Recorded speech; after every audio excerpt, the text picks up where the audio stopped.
Okay, so in this world, gods live with and among people. You get Egyptian gods, Norse gods, Mayan gods, Chinese gods, Greek gods, Roman gods. Oops, I repeat myself there. And these gods require worship from the people to gain power. The more worshippers does the worshipping, the stronger the god is. Except for certain gods who are strong for no reason at all. It has been like this for ages, and suddenly, for some reason, the gods realize that there are too many of them, so the gods prepare their armies.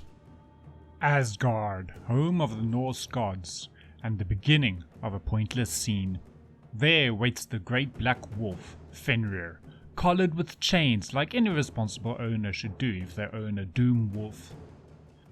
He sees his schizophrenic sister Hel walking up to him, breaking a chain or two with an overly large cudgel. "Why not break the other chains with a cudgel?" he asked. "Because balance. My other hand is empty. Wait here while I find something else," replied Hel. And then she leaves him hanging. Somewhere in Olympia, a volcano causes destruction. The people pray to Hades, the god of the underworld, for some reason. And when he doesn't respond, another god of death appears to answer, Anubis. Anubis then doesn't save them from the volcano, but tells them he would reap their souls before they get Pompeyed. Then Hades appears. "Give me back my worshippers." "No, you ignored them." "I can do what I want." "Let's fight." Suddenly Zeus appears from the sky, and the other two separate so that the lightning doesn't bounce off of each other. "He wants to steal my people," said Hades. "No, the people invited me," countered Anubis. Zeus scolds them both, and then takes Anubis away to be scolded by Ra. Then the people died. On Mount Olympus, Athena and Ares were sparring. Ares played rough, but Athena still beat him. Zeus walked up to them and then applauded. He looked at Athena and said, "You're electric!" and then turned to Ares and said, "You're electric! Cancel that!" before telling him to go back to base. Zeus asked if the army was ready. Athena nodded, but she didn't know why. Apparently, the goddess of wisdom was out of the loop to why all the other gods were anxious about war. Zeus then explained to her the issue. Slowly, this time. That night, Hades and Zeus went up to the throne room of Olympus. "Let's retaliate against those other pantheons," said Hades. "Stupid, brother. We can't retaliate if they haven't attacked us yet. Besides, war isn't the solution." Despairingly, Hades glided off to scheme some more. That's when Loki appeared. "Not very stealthy for an assassin," said Zeus. "Ha! 1v1 me," said Loki. "You stand no chance," said Zeus. Then suddenly, he got ganked by two others, and Zeus died without even using his ult. "Ha! GG, easy," said Loki. The next morning, Hades and Ares found Zeus with a very long respawn timer.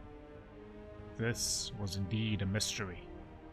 Athena then came and immediately accused Hades for Zeus's murder. Objection! The mystery is solved. "Wasn't me," said Hades. I guess the mystery is reopened then? Athena asked Hades to release Zeus' soul from the underworld. Hades said Ares didn't give him such a broken ability, but he promised he would have if he could. Maybe another god had that ability? Athena asked who. "Anubis is missing," said Ares. The mystery was finally solved. "Let's get revenge," said Hades. "Bring it," said Ares. Do you care about Zeus? Asked Athena. "Zeus hates your guts." And Ares is like, "Leave me alone. I have daddy issues." Ares led the Olympian army into war against Egypt. Ra AFK'd at his base, watched and did nothing as the enemy approached. "Ha! Why did you kill Zeus?" asked Ra to Anubis. Wasn't me. Someone else must have done it, said Anubis. Huh. That makes a lot of sense, said Ra. And the conversation ended there. Hades sat on the throne of Olympus, while a hooded figure stood beside him. I have done my part of the job. Now give me my reward. Give me my precious... the thunderbolt. I don't have it, said Hades. There's only one more tricksy than me who could have stolen my precious thunderbolt. Loki. So while Ares was 1v1ing Honor, and their minions were slapping swords together, no one noticed Mercury ulting past the tower and into the Egyptian base. Athena got a pity back with him. They thought they were sneaky, but Ra ganked them since he was AFK at base anyway. I want to know the truth about my father, said Athena. Oh, no you don't. You just want to kill Anubis. Unfortunately, I sent him away. We can't have him start feeding. However, my other teammate Neith isn't worth much gold, so you can talk to her. Neith said that Zeus wasn't completely dead. There was something from him that was still around. Athena conveniently thought about his thunderbolt and asked where it was. Neith said she would lead her to it. How kind. Somewhere between Asgard and Olympia sat Loki next to a destroyed village while casually eating an apple. That was when Hel appeared before him. Give me the thunderbolt, Daddy, moaned Hel. Why? Asked Loki. Because I want to free my brother from his chains. You crazy, said Loki as he used thunderbolt on her. Ragnarok is bad. In his majestic palace under the sea, Ao Kuang finds Sun Wukong monkeying around. Go away, said Ao Kuang. Fine, just return my cudgel when you see it again, said Sun Wukong as he left. Suddenly Hel appeared, because apparently Zeus's thunderbolt doesn't have any anti-heal. She had Sun Wukong's cudgel in her hand. She asked Ao Kuang to kill Loki for her. Ao Kuang refused. So she did what any sane goddess would do. She smashed up his home in rage and let the ceiling fall on top of him.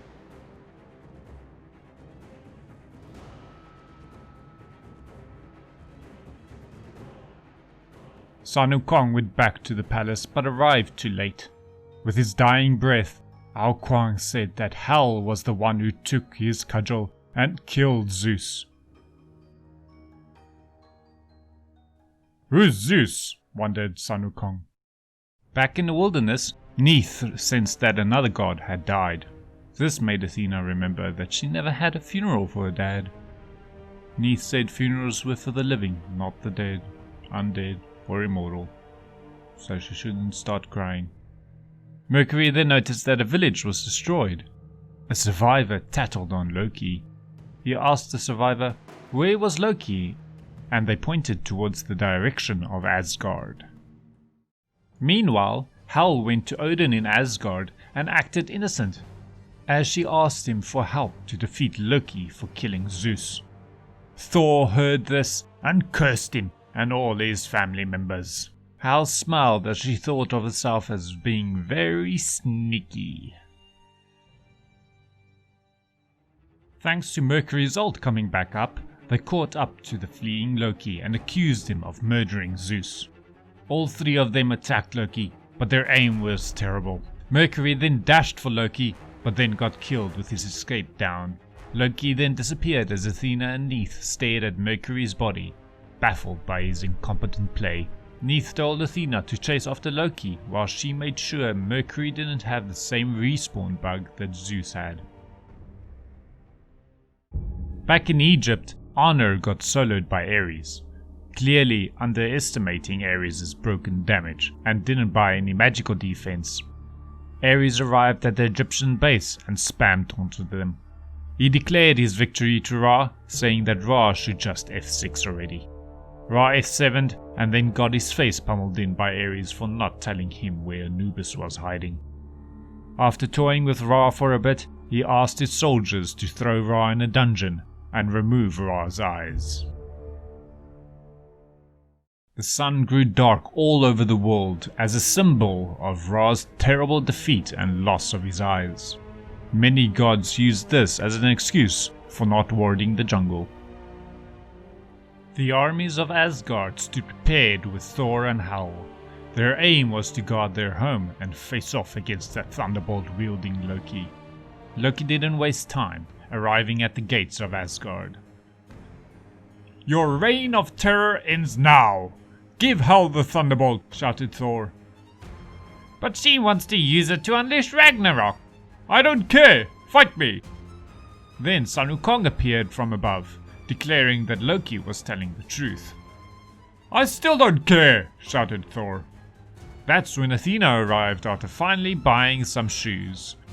She declared Loki the murderer of her father and friend, then attacked. Athena and Thor ignored the real culprit, Hel, and focused on Loki. However, the Monkey King was the only one who was attacking the priority target. After most of the team fight was over, Neith finally looked at a minimap and saw a fight going on. She then charged up her ult and fired at Loki from across the map. The stunned Loki dropped the thunderbolt and Hel picked it up.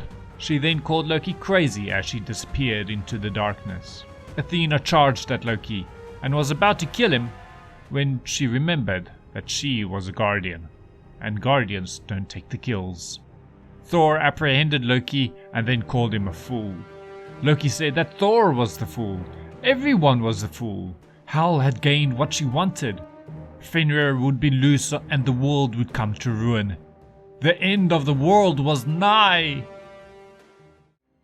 Hel rushed to her brother Fenrir and broke the last chains that bound him. "You took long enough," said Fenrir. "I lost my cudgel," moped Hel. "At last I am free," Fenrir growled as he clenched his claws and let out a big howl. Ragnarok had begun. As for those who died, Zeus, Honor, Aokwang, and Mercury, well, we pretty much never hear from them again. The end.